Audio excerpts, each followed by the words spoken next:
പിതാവിനും പുത്രനും പരിശുദ്ധ റൂഹായിക്കും സ്തുതി, ആദ്യം മുതൽ എന്നേക്കും തന്നെ ആമേൻ. ഇന്ന് മാർച്ച് 19 വ്യാഴം.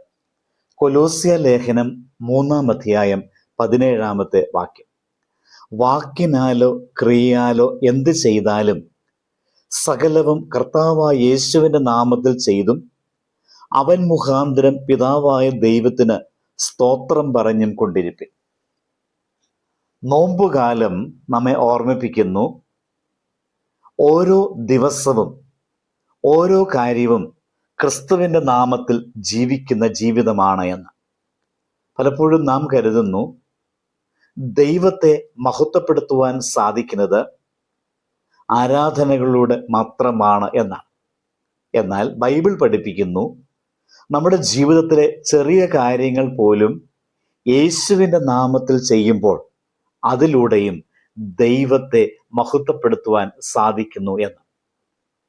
ഒരു ക്രിസ്തീയ കുടുംബത്തിൻ്റെ യഥാർത്ഥ സൗന്ദര്യം സമ്പത്തിലും സൗകര്യങ്ങളിലുമല്ല, മറിച്ച് ആ കുടുംബത്തിലെ ഓരോ വാക്കും പ്രവൃത്തിയും യേശുവിൻ്റെ നാമത്തെ മഹത്വപ്പെടുത്തുന്ന രീതിയിൽ നടക്കുന്നതിലാണ്.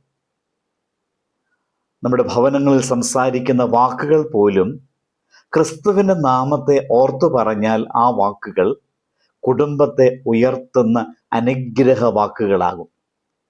ക്രിസ്തുവിനെ ഓർത്ത് സംസാരിക്കുന്ന നാവിൽ നിന്ന് വിദ്വേഷത്തിൻ്റെ വാക്കുകൾ വരികയില്ലല്ലോ. യേശുവിൻ്റെ സാന്നിധ്യം ഓർക്കുന്ന ഹൃദയം മറ്റൊരാളെ വേദനപ്പെടുത്തുവാൻ തയ്യാറാകുകയില്ലല്ലോ. കുടുംബജീവിതത്തിൽ നാം ചെയ്യുന്ന ചെറിയ പ്രവൃത്തികൾ പോലും യേശുവിൻ്റെ നാമത്തിൽ ചെയ്യുമ്പോൾ അവ സാധാരണ പ്രവൃത്തികൾ മാത്രമല്ല, ദൈവസന്നിധിയിലുള്ളതായ സേവനങ്ങളായി മാറുന്നു. കർത്താവിനായി ചെയ്യുന്ന ചെറിയ സേവനങ്ങൾ പോലും സ്വർഗത്തിൽ വലിയ അനുഗ്രഹമായി കണക്കാക്കപ്പെടുകയാണ്. അതുകൊണ്ട് ക്രിസ്തീയ കുടുംബജീവിതം അത് ചെയ്യുന്നതായ ചെറിയ കാര്യങ്ങൾ പോലും ക്രിസ്തുവിൻ്റെ നാമത്തിൽ ചെയ്യുവാൻ ഇടയായിത്തീരണം. ഒരിക്കൽ ഒരു അമ്മ തൻ്റെ മകനോട് പറഞ്ഞു, മകനെ, നീ എന്ത് ചെയ്യുമ്പോഴും യേശു നിന്നെ കാണുന്നുവെന്ന് ഓർത്ത് ചെയ്യണം. ആ വാക്ക് ആ കുട്ടിയുടെ ഹൃദയത്തിൽ പതിഞ്ഞു. അന്നു മുതൽ അവൻ എന്തെങ്കിലും ചെയ്യുമ്പോൾ ഒരു ചോദ്യം അവൻ്റെ മനസ്സിൽ അവൻ ചോദിക്കുമായിരുന്നു, ഇത് ഞാൻ യേശുവിൻ്റെ മുൻപിൽ ചെയ്യാമോ? ഒരിക്കൽ അവനൊരു കള്ളം പറയാൻ പോകുമ്പോൾ ആ ചോദ്യം അവൻ്റെ മനസ്സിൽ ഉയർന്നു. ഉടൻ അവനത് നിർത്തി. അവൻ മനസ്സിലാക്കി, യേശുവിൻ്റെ നാമത്തിൽ പറയുവാൻ കഴിയാത്ത വാക്ക് തൻ്റെ ജീവിതത്തിൽ പറയരുത്.